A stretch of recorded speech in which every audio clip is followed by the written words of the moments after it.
Welcome back, guys, to another Bannerlord map making episode. I'll be honest, I've been wanting to say that for a really long time. Just recently I've had a bit of a hiatus from map making. I've been focusing a little bit more on the actual gameplay, getting those group fight videos, but I decided to return to where it all started.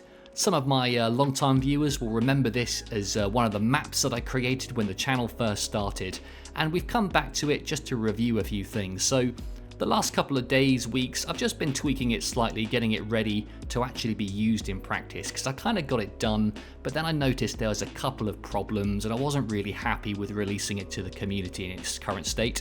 So what I'm going to show you today is all the little subtle changes that I've made based on the problems we had in the previous version and how we fixed them in this one, ready to be played.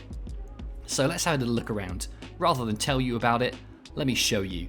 So the map as it stands, there's a few key differences, and I think I'll start with the really obvious one, and that's the fact that the town right here used to be over here on this outcrop, but now it's been moved right to the center of the map. And I'll be honest, that was no easy task. The Bannerlord tools don't make it too easy to mass move assets from one place to another, but we got there, guys, we got there. So just to explain why. So when the town was over here, let's have a little look over here. One of the player spawn points is this little base camp here, and the problem was that when that control point was in play, the players who spawned here just had to walk up this little pathway and they'd take the control point in seconds. Meanwhile, the other team that spawned over here would have to travel all the way across to get it, and there are two problems with that. One, it doesn't make it particularly fair that one team has the advantage, but also it just meant people ended up waiting around for ages. Do you know what I mean? So, these guys would take this one, and it could be several minutes before the people over here finally got all the way over to this side of the battlefield, so it wasn't particularly exciting. So by moving the town to the center, the control point is now roughly the same distance from both spawn points, which just makes it a bit more fair, and also, makes the map a bit more interesting, saves people from moving around. So around it, it pretty much looks the same.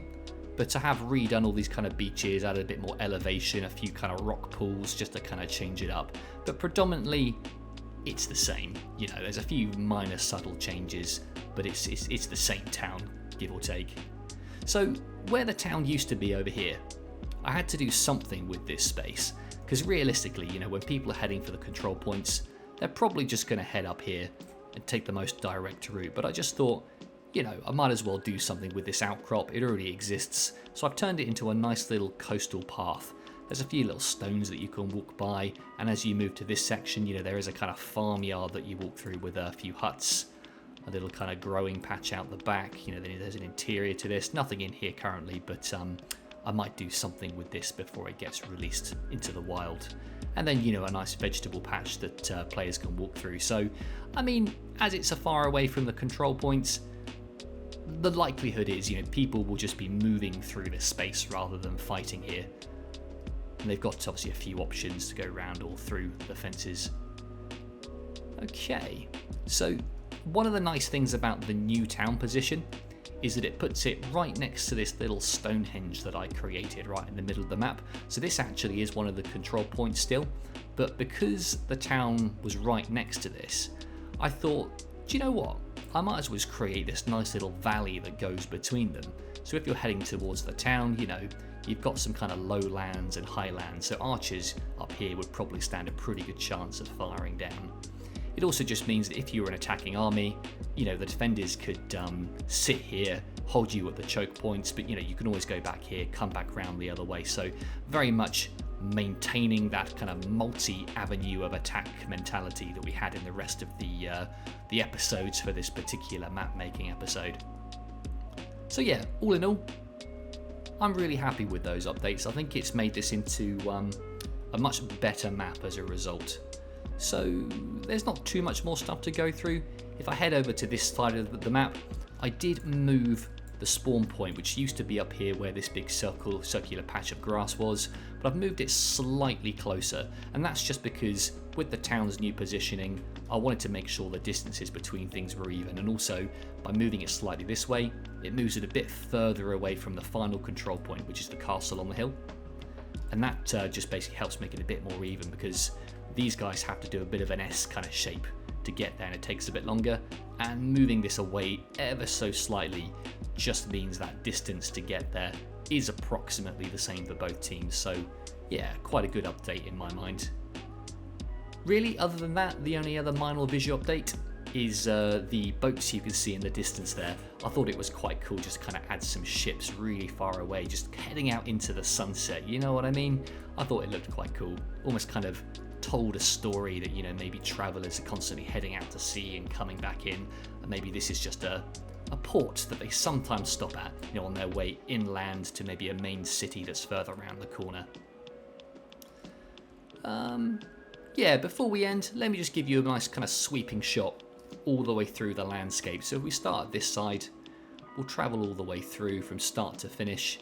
I don't want to go over these rounds, or these grounds should I say, that I've already covered in previous episodes, but yeah, all the gameplay elements over here pretty much remain the same, as well as all the kind of cave systems over here which we've already seen. Just for the guys that are joining us for this episode, I'll just quickly give you a bit of a run through of the other areas. You know, we've got these central steps here that take you up to this middle platform, and some steps that go up to the top. And then we've also got the castle at the top here, which has nice sweeping views over the entire landscape. Some of you might have played my map Gron. This, or that map should I say, did have a fair bit of fog with it, which meant that, you know, visibility was fairly reduced. For this one, I don't know if it's going to stay this way forever, but certainly I'm trialing there not being too much fog. You know, there's an ever so subtle haze as you go into the distance, but visibility is pretty good. I wanted to see how it plays out so that, you know, people who are up here can actually survey the whole battlefield, and if an enemy army is approaching, you know, they should have a pretty good idea about where they're coming from, as long as they're keeping lookouts. Yeah, the castle is playable. You know, we've got this tower that people can go up, you know, get to the top, fire arrows down here as the attackers are coming in, and then obviously the control point is situated right in the middle here. I think, guys, that just about wraps it up. So thank you for watching this slightly shorter dev update on my map Dark Coast, and yeah, I'm really looking forward to getting this one into a few Bannerlord events in the near future. Watch this space, hopefully you'll see this map out in the wild. Thank you very much for watching, guys, and I'll see you in the next one.